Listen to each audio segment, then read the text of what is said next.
When you need her, she'll know what to do and she'll be there for you. Where you will lead her, there's nothing Adele couldn't think of to do. She's all you ever needed in the wrong situation. You're caught in the middle, no way of escaping. Till out of the blue she runs into you. There's nothing that she couldn't do. She's a travel counselor. You get to go out anytime you want. Our team can't go out.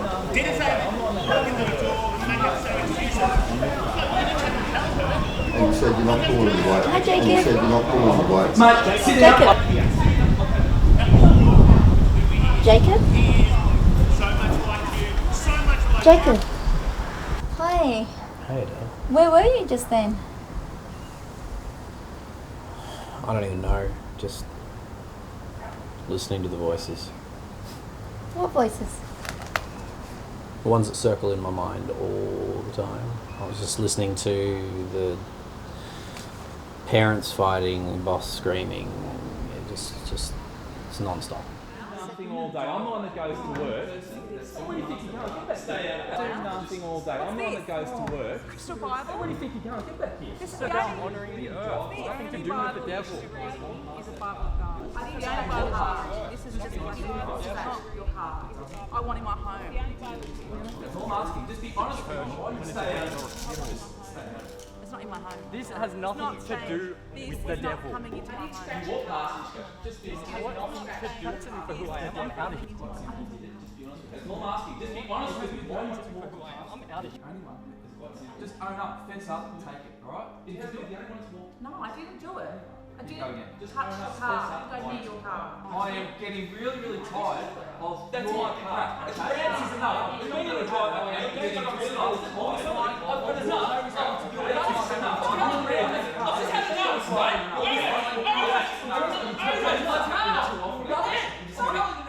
I've just had enough, right? I've just had enough, right? You didn't touch my car. Odo did.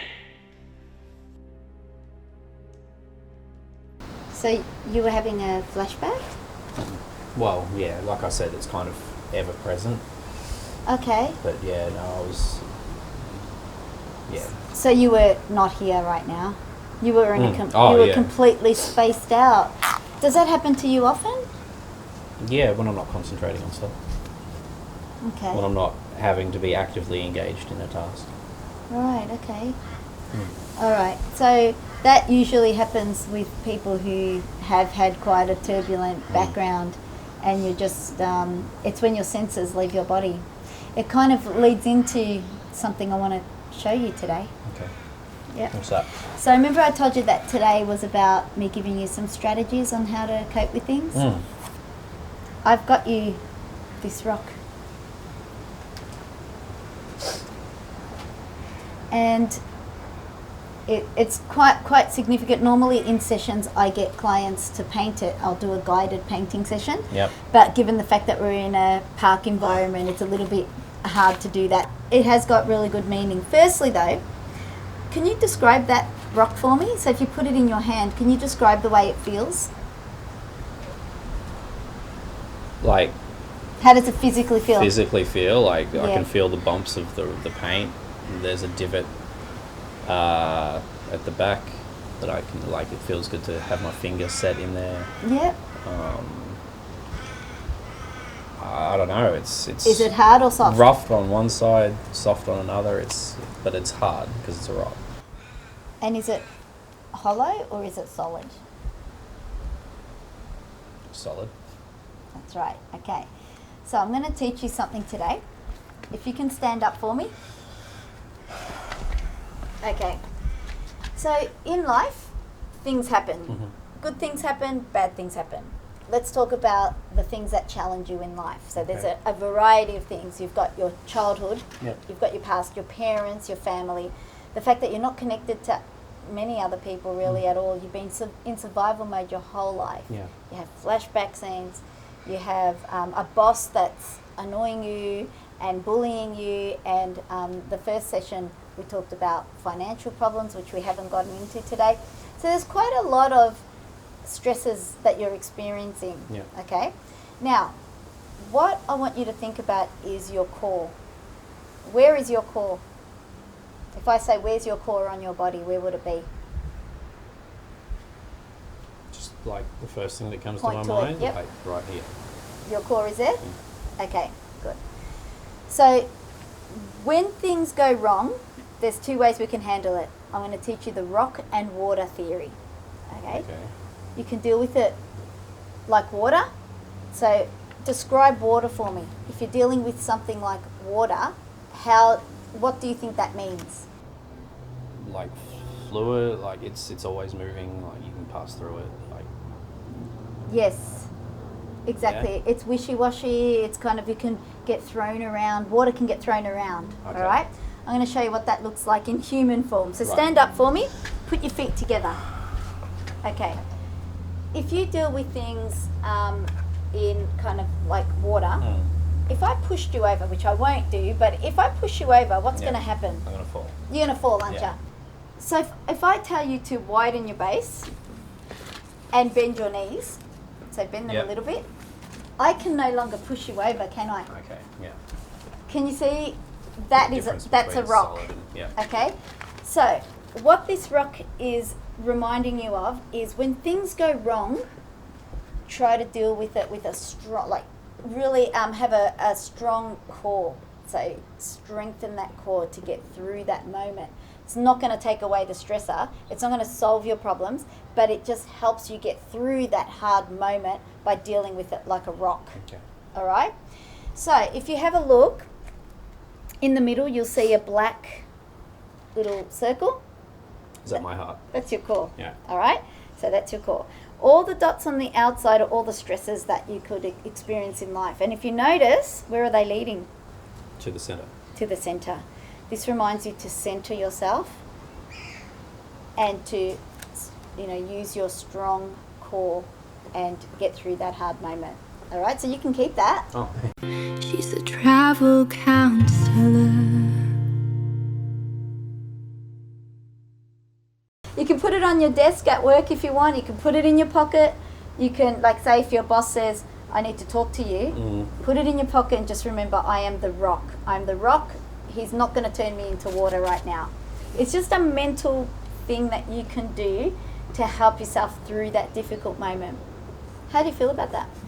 What I've just taught you? Honestly, it makes sense. Yeah. But it's like, as a concept, it just feels really like you use the term wishy-washy when you were describing water. It just Yeah. kind of feels flimsy like that. That's the whole purpose of the difference between rock and water. Flimsy, whatever word you want to use, and that's just my terminology. It's just to remind you that when something is going wrong, you don't need to fall to pieces. And you have got an option of just mental, it's just a figure of speech. All it is just symbolic. It's just symbolic that, sometimes, and I know what happens to me when things go wrong, I actually picture like two roads. One road, I can just fall to pieces and not deal with this. I could fall in a heap and cry. And then I'm conscious that I can get through this and deal with whatever's going on at that moment. Water, rock. It's just symbolic. It doesn't mean that you're weak if you're being like water. It just means that you're going to be pushed over by everything that happens all the time. And it's just to remind you to use your strong core. You have got a core. I'll give you another thing to think about. So close your eyes for me. So I want you to picture that your body is made up of thousands of puzzle pieces, thousands of them. And that's what makes up your whole body. So picture that for a minute. And now I want you to picture your boss yelling at you, your dad's yelling at you, all the things that go wrong in your life, financial problems, worries. And I want each puzzle to slowly fall on the ground. One by one, they're falling off your body. So picture that for a minute.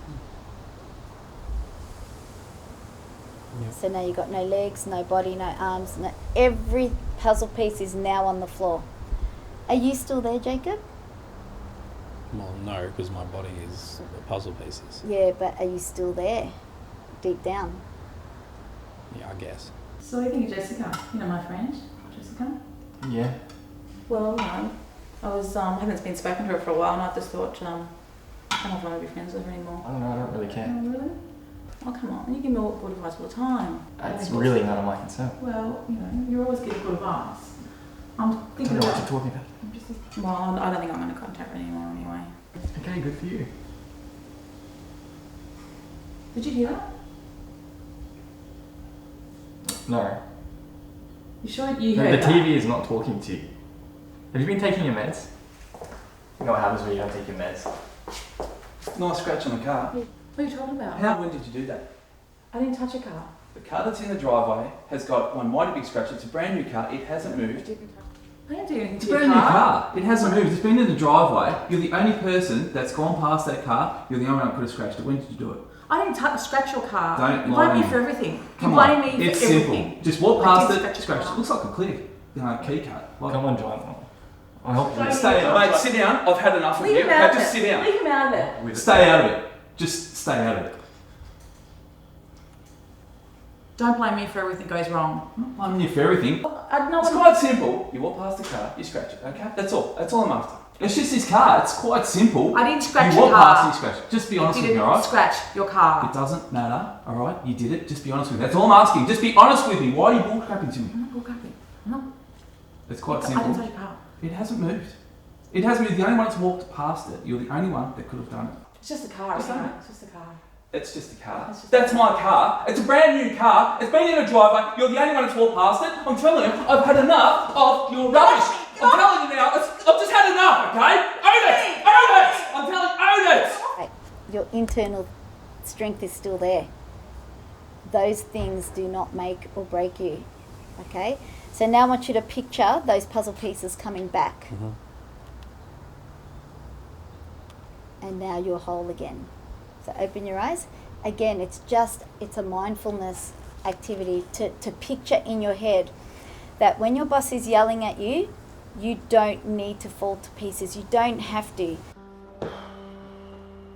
Jacob, what the going on, mate? I've just seen one of the customers down the street and she said you sent her away. We don't need her anymore. Yeah, she's done with her treatment. Mate, I've spoken to 4 or 5 other customers and they've said the exact same thing. We're trying to keep customers here, not get rid of them.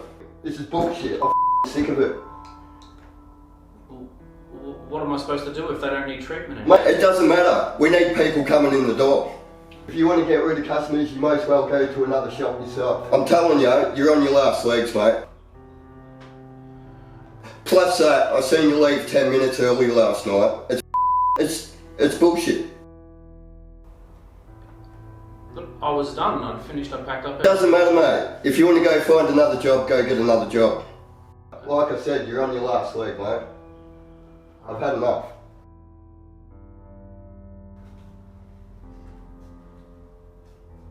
You can actually stand strong like a rock and you can tell him, you know, what other things you would love to say to him when he's yelling at you? Just tell me.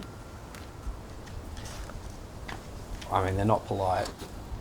What would you like to say, but maybe not in a way that's going to get you fired? I mean, ultimately, the biggest thing is that their expectations aren't realistic. Like, if they did our job, they would know. They wouldn't be performing better. Okay, so I'm now your boss, okay? And I'm yelling at you, you're not doing a good enough job, you're doing this, you're doing that. You know, it's not satisfactory, this is not good enough. What are you going to say to me? I'd like to see you do better. Okay, what do you mean? I'd like to see you out there living up to your standards. I'd like to see you do this 12 hours a day, 7 days a week, and keep up with it and do it consistently every time. Okay, can I stop you there? Good try, really good try. The only thing that's going to happen there is he's going to get defensive. Do you know why? Because you're saying you. As soon as you use the word you don't know what it's like, you this, you that. It gets the other person defensive. She's a travel counselor. And they'll be like, you don't know who you're talking, I'm your boss, you can't talk to me like that. However, if you use I statements, it diffuses the situation, or it should diffuse the situation.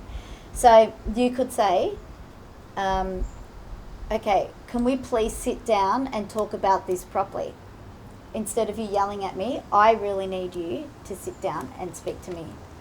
Yeah. Because you're yelling and you're making me feel anxious, and I'm not actually absorbing what you're saying. I do want to make you happy. I do love my job, and therefore I want to perform to my absolute best. But I can't do that if you're treating me like that. So then hopefully he sits you down, have a notepad with a pen, and you'll be like, okay, please tell me what your complaints are about me. What do I need to improve on? And get him to say it.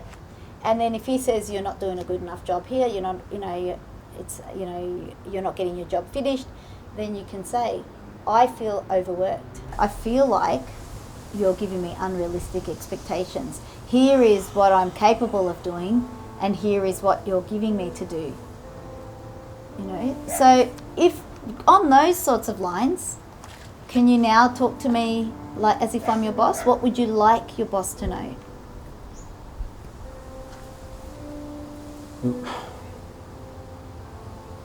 It's hard to. It is hard, but Really you're in a safe environment. I know. But it's also hard to imagine the I statements, even though you've just given me everything. I just,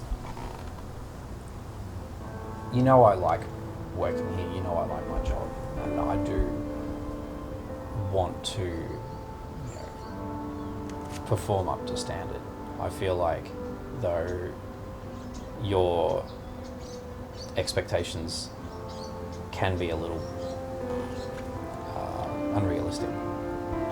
I feel like if we, spoke more, we'd be able to actually get some stuff done rather than just sort of expecting and then being disappointed or... Yeah, that's really good. And then explain to him what you need. I would like a list of what you feel I need to work on. So you've got evidence of the type of things he's asking you to do. So if you were to ever take workplace bullying further, you've got that. You kind of think of building a case if you need that. He might actually respect that type of conversation, and maybe seeing it in writing, he might think, oh, actually, yeah, you're right. This is way too much for one person. Who knows? So you don't have to be angry. You don't have to be aggressive. Just keep it professional at all times and get as much as you can in writing. All right? Do you want to try that for me this week and see what happens? Come back next week and let me know, how you go with that. All right? And remember, keep the rock. Yeah, I know it might feel silly for you, but I've had a lot of clients who actually do hold it when they're feeling down, and they say that, it does remind them that they are strong people. Okay? Cool. It's good to see you again. See you next time. Yep. Bye. You too. Take care.